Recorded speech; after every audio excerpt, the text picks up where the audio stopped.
شاعر کے پیٹ میں کیا ہے شاعر کو پتا ہے، عربی کا مقولہ ہے شاعر کے پیٹ میں کیا ہے شاعر کو ہی پتا ہے، ہر کوئی اپنے ذوق سے تشریح کر لیتا ہے۔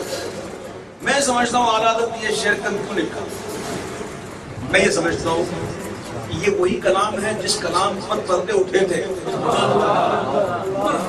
یہ وہی کلام ہے جس پر پردے اٹھ گئے تھے اور اعلیٰ حضرت نے بیداری حضور پاک صلی اللہ تعالیٰ علیہ وسلم کا جلوہ دیکھا۔ جو جلوہ یاد کرتے ہیں اب اس سے بڑا کرم کیا ہوگا۔ اعلیٰ حضرت کہتے ہیں کہ ہم نے آج تو بے قرار پھرتے ہیں، آج تو بے قرار پھرتے ہیں، آج تو بے قرار پھرتے ہیں، وہ سویرا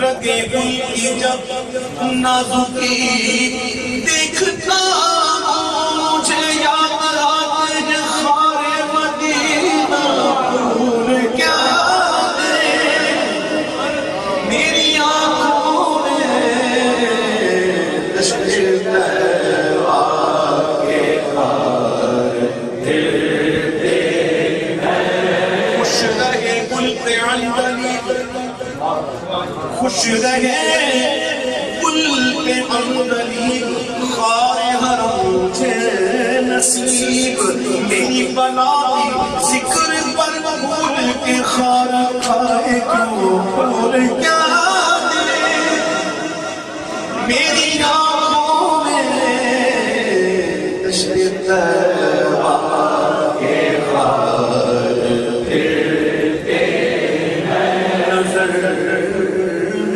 کیسے سمائیں گے پھول جنت کے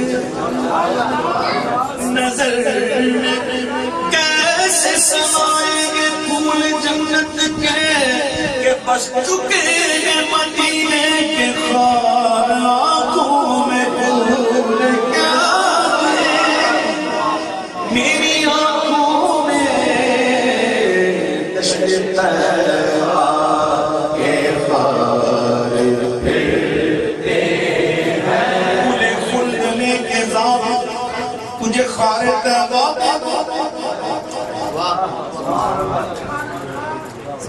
گلے کھلنے کے ساتھ گلے کھلنے کے ساتھ تجھے خارے پیدا میرے پھول مجھ کو دیجے بڑے ہوشیار لائے پھول کیا دیکھوں میری آنکھوں میں دشت تیرا کے خار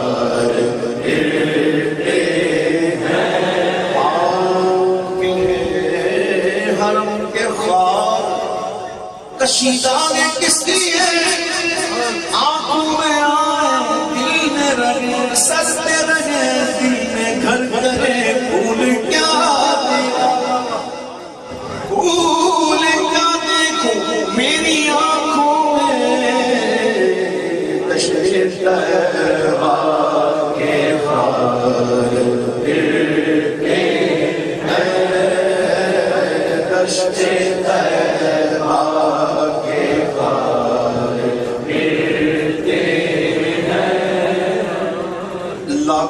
قدسی ہے کام خدمت کا لاکھوں قدسی ہے کام خدمت پر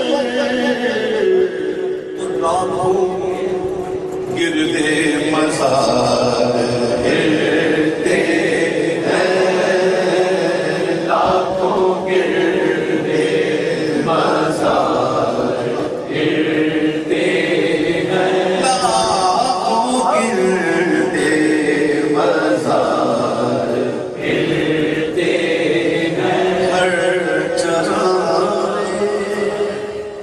مزار پر قدسی ہر جگہ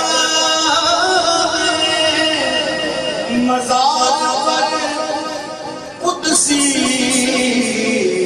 ہائے ہائے کیسے پروانہ بار پھرتے ہیں کیسے پروانہ بار پھرتے ہیں 70,000 صبح 70,000 شام یوں بندگی زلف و رخ پر کی ہے صبح والے چلے جاتے ہیں جب شام ہوتی ہے شام والے آ جاتے ہیں جب صبح ہوتی ہے شام والے چلے جاتے ہیں پھر صبح والے آتے ہیں یہ بدلیاں ہوتی رہتی ہیں بگل بجانا فوجوں میں ریڈیو کی صبح شام بگل بجاتے ہیں بگل بجانا وردی بولنا کیا بولتا ہے وردی بولنا جب یہ تبدیلی ہوتی ہے وردیاں بولتے ہیں ہر گانے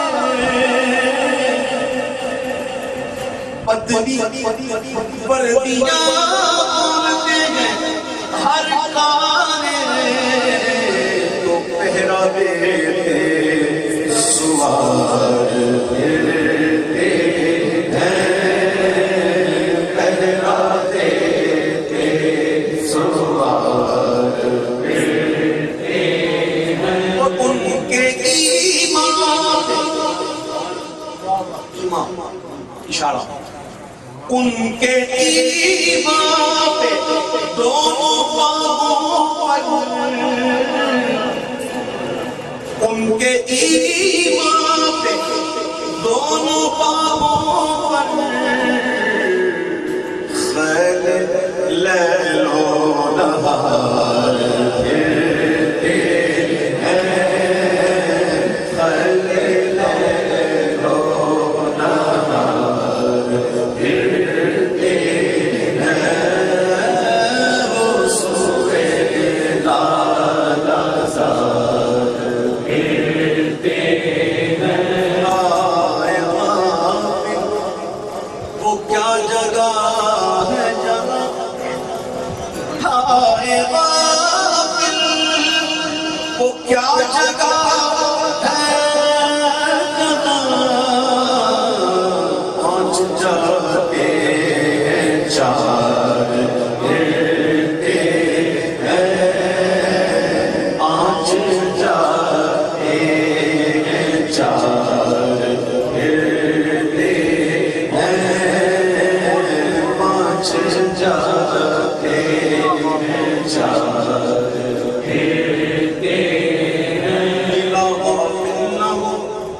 یکدم یہ دنیا چھوڑ جانا ہے، باغیچے چھوڑ کر خالی زمین اندر سمانا ہے، اطلسو کم خواب کے بستر پہ یوں نازانا ہو، اس تنے بے جان پر خاکی کا بندر جائے گا، ہم سفیروں باغ میں کوئی دم کا چیچا بلبلیں اڑ جائے گی، سونا چمن رہ جائے گا، ہائے غافل کیا جگہ ہے جہاں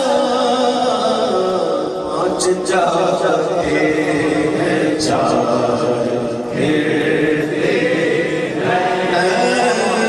پانچ جاتے ہیں جاتے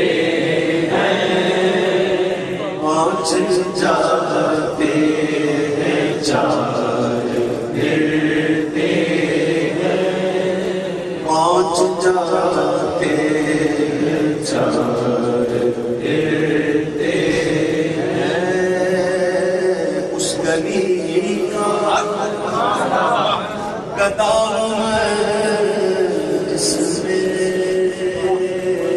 دنیا تو آرام ہے، دنیا تو مفسر کرے ان کو، محدث کہے ان کو، مفکر کہے ان کو، فقیہ اعظم کہے ان کو، بڑے بڑے القاب عرب کے دنیا کو ایسے یاد کرتی ہے، لیکن امام ہو تو ایسا وہ کہتا ہے اس گلی کا گدا ہے جس میں مانگتے آج دار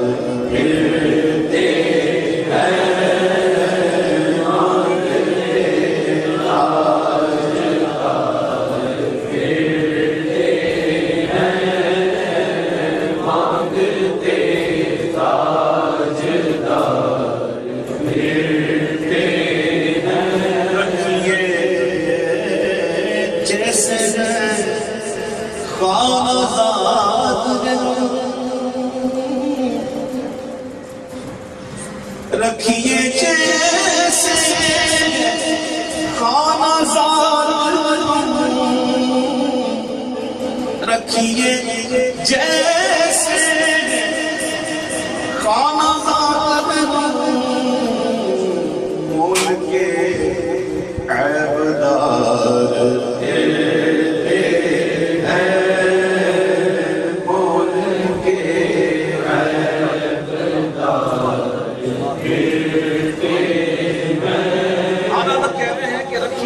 جیسے ہیں، کھانا دار ہیں، حضور جیسے بھی ہیں رکھ لیجئے، آپ کے غلام ہیں، ہم تو عیب والے ہیں، ہم تو عیب دار ہیں، میرے آقا گناہگاروں پہ کرم زیادہ ہے۔ بارش آ رہی ہے جی اللہ کرے، یہ تو بارش وہی ہے نا جو نظر آ رہی ہے، لیکن وہ بارش جو نظر نہیں آ رہی ہے وہ بھی آ رہی ہے۔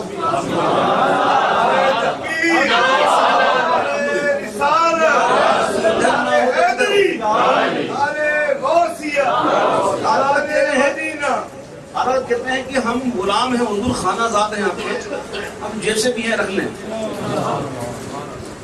آپ ہی ہیں، اور حضور کا کرم گناہگاروں پہ زیادہ ہے، اور اتنا کرم ہے کہ وہ غلام جو مول والے ہیں، جو اچھے ہیں، جب وہ دیکھتے ہیں نا غلام، وہ مول والے اچھے جس کی قیمت لگتی ہے، جب وہ دیکھتے ہیں نا آقا کا کرم غلاموں پر، تو وہ بھی خود کو عیب دار کر لیتے ہیں، پھرتے ہیں کہ حضور ہمیں بھی خرید رکھیے جیسے خانہ زاد مول کے عیبدار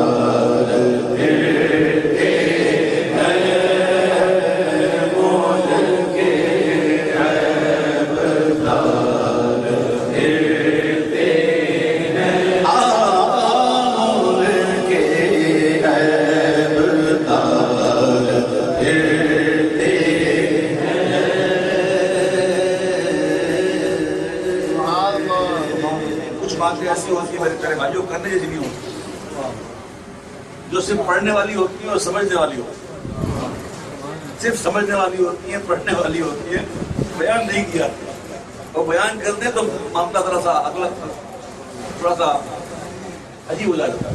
اس لیے وہ باتیں صرف پڑھنے والی ہوتی ہیں۔ آپ علم حاصل کرو، آپ علم حاصل کرو، آپ اس لائق ہو جاؤ کہ حضور کی حدیثیں پڑھ سکو، پھر آپ کو سمجھ پڑے گی کہ مول کے اعداد کرتے ہیں وہ کیا ہوگا کیا ہوگا۔ تو ایک حوصلے برکت کے لیے ایک ذکر کرتا ہوں واقعہ ایسا ہے جو مطلب کہ پیش کیا جا سکتا ہے۔ حضرت ابراہیم بن ادم رضی اللہ عنہ بہت بڑے بزرگ، بڑے ہی دلیل بزرگ ہوئے،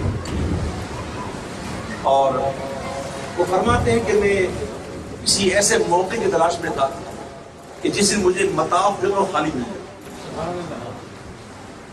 میں ہی طواف کروں وہ کوئی نہ کروں ایسے۔ پھر ایک رات ایسی آئی جو بڑی سیاہ رات تھی اور بارش بڑی زور سے ہوئی اور بڑی سیاہ رات تھی، مطاف خالی ہوا۔ پھر میں چلا گیا مطاف اور میں طواف کرنے لگا، تو طواف کرتے کرتے میں دعا کر رہا تھا اللہم اعصمنی، کہ اللہ مجھے بچا لے، اللہ مجھے بچا لے، یا اللہ مجھے بچا لے۔ کس چیز سے بچا لے؟ یہی ہے نا، گناہوں سے بچا لے، معصیت سے بچا لے، وغیرہ وغیرہ۔ یا اللہ مجھے بچا لے۔ وہ دعا کر رہے تھے تو غیب سے آواز آئی ہے اے ابن آدم، تو بھی یہی کہتا ہے، جس کو دیکھو یہی کہتا ہے، اگر میں سب کو بچا لوں تو رحم کس پہ کروں؟ ان کا گناہگار کو تو چاہیے کرم، ان کے کرم کو بھی تو گناہگار چاہیے۔ میں کہنا کئی باتیں ایسی ہوتی ہیں صرف کرنے کی نہیں ہوتی، سمجھنے کی ہوتی ہے۔ اے رکھیے جیسے خانہ دار مول کے عیبدار پھرتے ہیں، مول کے عیبدار پھرتے ہیں، مول کے عیبدار پھرتے ہیں۔ آقا جب شفاعت کر رہے ہوں گے نا گناہگاروں کی، وہ شفاعت کیسی ہوگی؟ کیا بھی شفاعت ہے تمہاری واہ، قرض لیتی ہے گناہ پرویزگاری واہ، مول کے عیبدار پھرتے ہیں، مول کے عیبدار پھرتے ہیں، مول کے عیبدار پھرتے ہیں۔ رکھیے جیسے خانہ زاد مول کے عیبدار پھرتے ہیں، مول کے عیبدار پھرتے ہیں۔ میں رستے نہ جا مسافر سن، خط کھینچے، اور خط کھینچنے کے بعد ایک خط پر انگلی رکھ کر کہا، یا چھڑی رکھ کر کہا کہ یہ ہے سیدھا راستہ، باقی راستوں پر شیطان بیٹھا۔ سیدھا راستہ ایک ہی ہے۔ لوگ شورٹ کٹ کے چکر میں جا کر شورٹ ہو جاتے ہیں۔ لوگ کہتے ہیں بائی پاس بڑا سناٹا ہوتا بائی پاس ہے، شورٹ کٹ لیکن سناٹا بڑا ہوتا ہے، وہاں چانسز ہوتے لوٹنے، اور لوگ سفر نہیں کرتے رات کو، شورٹ کٹ بنے ہے کہ یہ یہاں پہ خطرہ، تو شورٹ کٹ کے چکر میں خود شورٹ ہو جاتی ہے، خود کٹ ہو جاتی ہے۔ تو آج میرے آقا فرماتے ہیں سیدھا راستہ یہ ہے، باقی راستوں پر شیطان بیٹھا ہوا ہے۔ تو اعلیٰ حضرت کہتے ہیں کہ تیرے پاس سب سے قیمتی دولت ہے وہ ایمان کی دولت ہے، سب سے قیمتی دولت، اور اس کے لٹیرے جا بجا گھومے۔ اس لیے بائیں راستے نہ جا مسافر سن، مان ہے راہ پھرتے ہیں، مان ہے راہ پھرتے ہیں،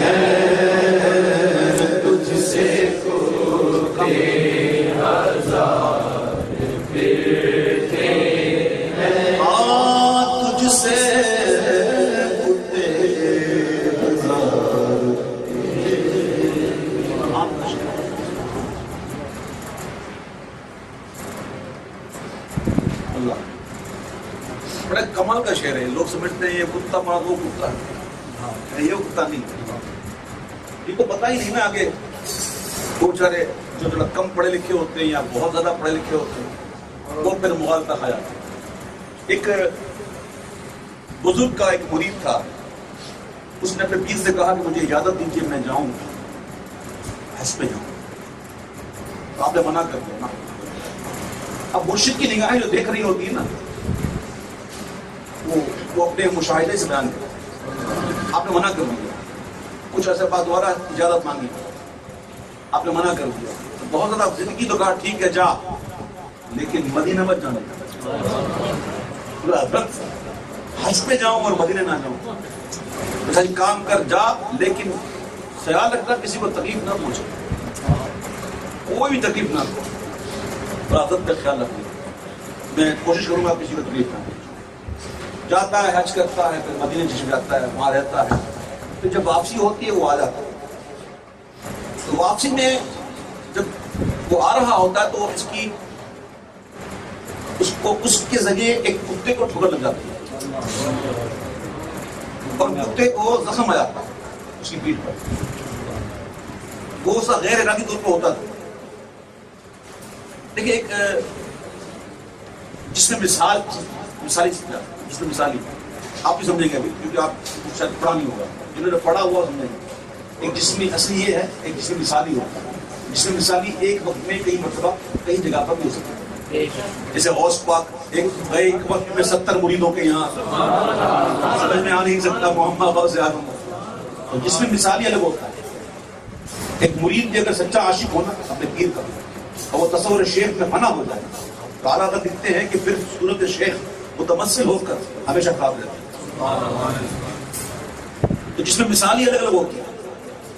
اب دیکھیے وہ کتے کو ڈھول لگی, وہ چلایا, پیر صاحب سے ملاقات ہوئی, کیسا رہا, ٹھیک تھا, کوئی تکلیف تو نہیں کسی کو, یاد کرو کسی کو نہیں, شاید یاد کر کسی کو ہوئی. وہ حضرت واپسی کے اندر یہ ہوا تھا کہ مدینہ شریف میں آ رہا تھا, ایک کتے کو ڈھول لگ گئی تھی, تو اس کو یہاں سے زخم آیا تھا. حضرت نے اپنی چادر اونچی کی, یہ تو نہیں تھا, یہ زخم تو نہیں تھا. اس بارگاہ میں کون کس انداز سے جا رہا.